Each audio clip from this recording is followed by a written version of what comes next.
And I'm making some duck fat roast potatoes. One thing a cook gets asked a lot about is how do you do the best roast potatoes? And my nan used to make roast potatoes and they were fantastic. And I've always tried to get them close to what my nan used to be able to do. And I find the best way to do that is to use duck fat. So I'm gonna do some duck fat potatoes. Talk you through a little bit of science that goes with creating the best roast potatoes or the best duck fat potatoes. There is a little bit of science that goes with it. Now we're gonna par cook them. A lot of people do twice cooked, 3 times cooked potatoes. We're gonna cook these twice. We're gonna par cook them in boiling water to start with. So I've got to get them peeled. You want a good roasting potato. A good roasting potato is something that is going to have a lot of starch in it. So you get waxy potatoes and roasting potatoes normally. Waxy potatoes are good for things like salads, potato salads and things like that. And as the name suggests, they have a waxy feel, a waxy mouthfeel, a waxy texture to them. And then a starchy potato has a lot of starch in the potato itself, and that's how you create the crispiness of a roast potato. It's that starch on the outside that you end up crisping up. So you want a nice starchy potato.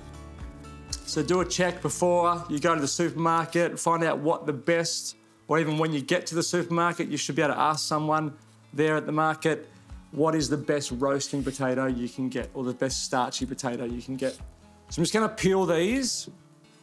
You can leave the skin on if you want to and do more of a crushed potato or a smashed potato, but I'm gonna go skin off. I'm gonna peel all these and then chop them up into the size that you want the potato to be. So I'm gonna go for something quite small and get more surface area. So something like that sort of size. So a bite-sized piece of potato. So chop our potatoes up, pop them in boiling, or you should start potatoes in cold water. I say boiling water before, but start potatoes in cold water and then bring the temperature in to the potato. Once you've got it to the boil, put the lid on, turn it off, and then you want them to be slightly tender, so just soft, soft enough that when you strain the water off and you shake the potatoes in the pot, you're gonna break up the outside, and that's where we start to form a lot of starch on the outside of our potato.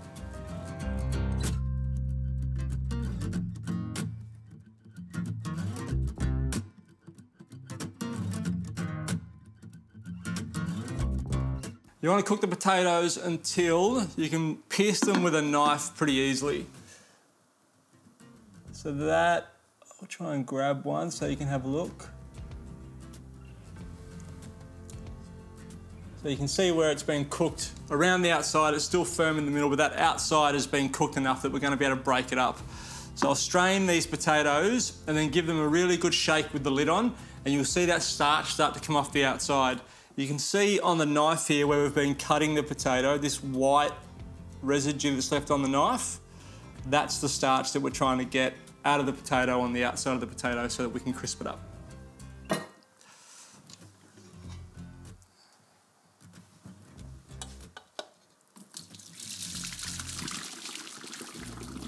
And moisture is the enemy of a nice crispy potato. So you want to let this dry out as much as you possibly can, strain it as well as you can, and then let it steam and dry out. So we're going to break them up in the pot, get them onto a roasting tray so we can let them dry out on that roasting tray. So lid on, give them a good shake.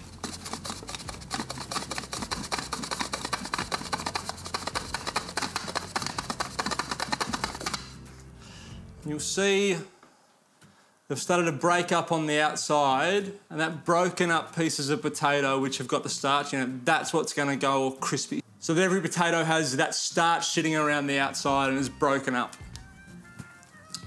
One more shake.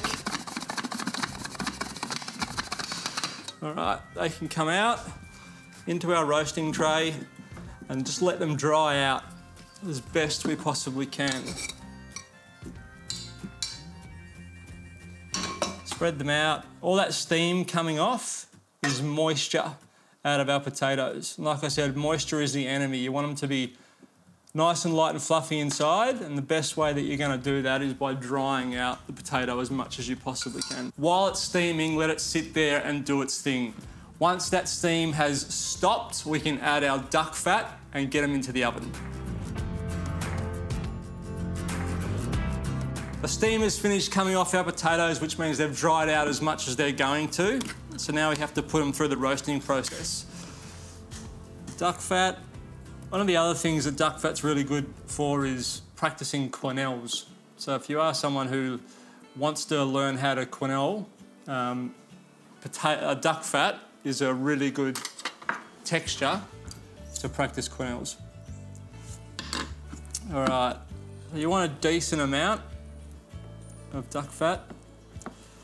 We'll pop that in, put it in the oven for about 5 minutes, allow that duck fat to melt, and then I'll bring them out and give them another shake, just so everything gets coated with that duck fat.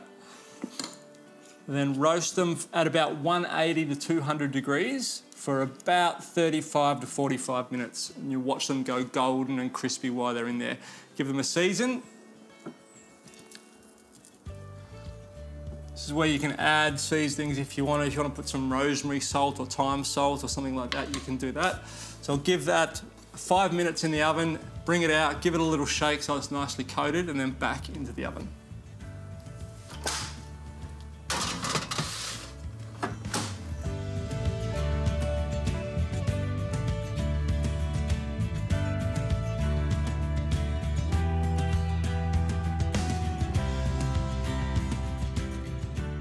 My potatoes have been in the oven for close to an hour now. I turned them up right at the end there to 210. Check on them and bring them out.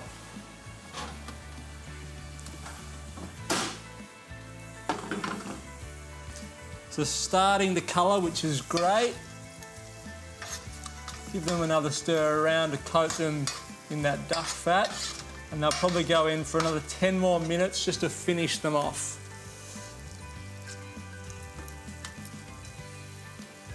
So that there is where you want them to end up. So that nice golden colour, nice and hard on the outside. And you can almost, just like feeling that, you can feel it's nice and light and fluffy on the inside as well. So you've got that crispy gold colour on the outside and a light fluffy potato on the inside. So pop them back in, keep it at that high temperature now, just to finish them off and give them some colour. And then they'll be ready. Now while these duck fat roast potatoes roast in the oven, we'll head off.